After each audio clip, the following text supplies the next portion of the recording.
Beralih ke selatan tanah air, antara perkongsian hari ini, Majlis Bandaraya Iskandar Puteri MBIP buka permohonan geran Iskandar Puteri rendah karbon.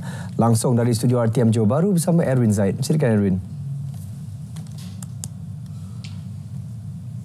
Terima kasih. 71 projek komuniti Iskandar Puteri rendah karbon IPRK berjaya dibantu dengan keseluruhan bantuan geran bernilai 1.7 juta ringgit.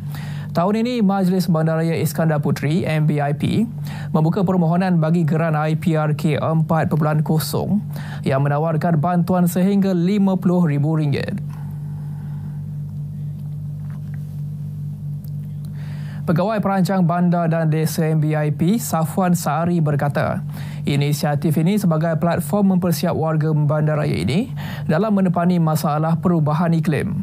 Bidang ditumpukan termasuk berkaitan infrastruktur hijau, pengurusan sistem mampan, pemeliharaan alam sekitar serta pertanian dan sekuriti makanan.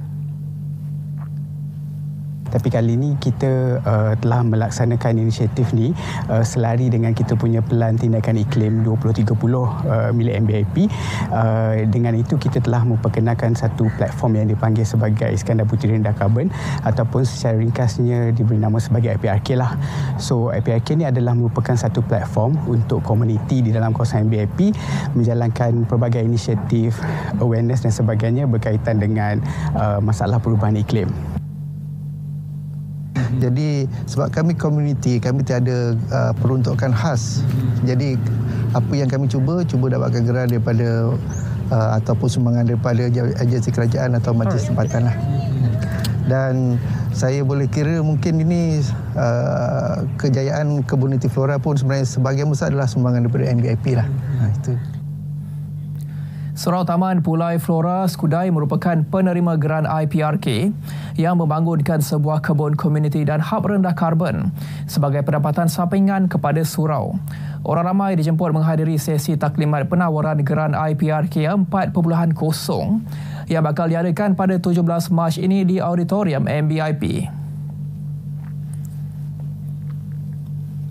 Majlis Daerah Kota Tinggi MDKT beri amaran akan mengambil tindakan tegas terhadap individu tidak bertanggungjawab mencuri tong sampah awam.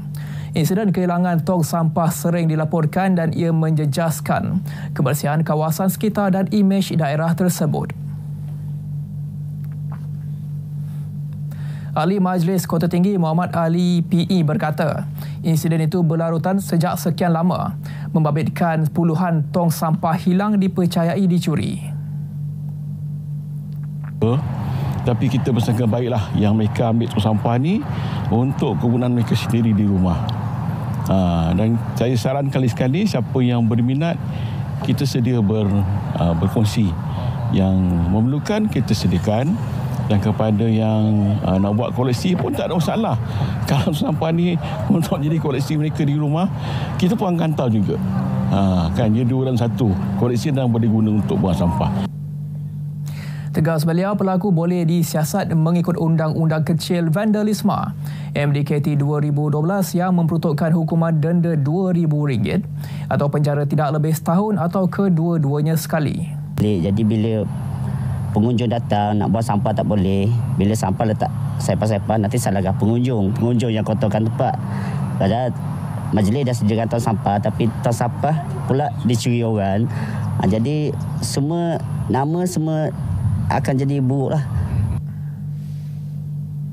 First of all, dia akan memberi impak yang sangat buruk terhadap penduduk, terutamanya penduduk awam, untuk orang macam meniaga ke, macam orang melancong datang sini nak buang sampah. So dia akan menyukarkan penduduk tu buang sampah lah, dan dia akan menyebabkan persekitaran kita ni kotor macam sungai ke, macam itulah.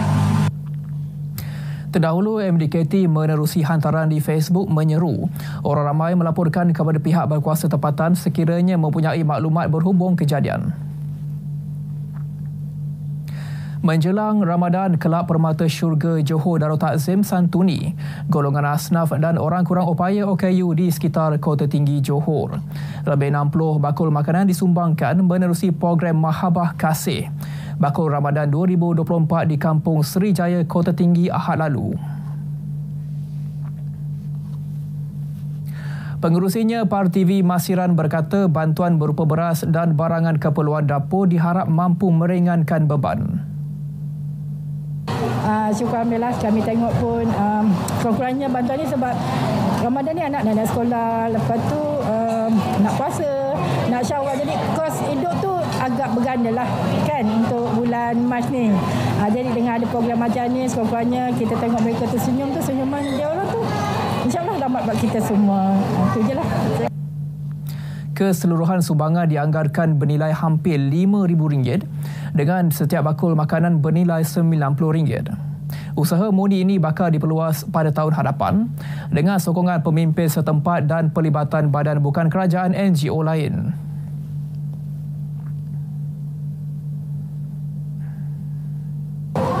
Contoh kalau kita lihat kategori-kategori kurang upaya seperti sindrom Down, cerebral palsy dan mereka yang ada sindrom seperti Collins syndrome dan pelbagai keistimewaan tertentu ada pada mereka.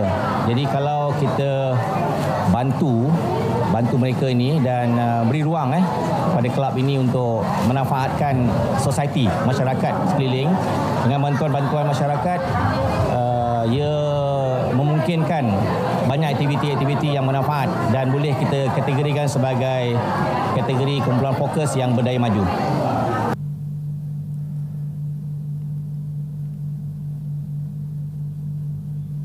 Perkongsian itu mengakhiri berita wilayah dari Johor. Kembali ke Angkasa Puri, Kota Media. Terima kasih.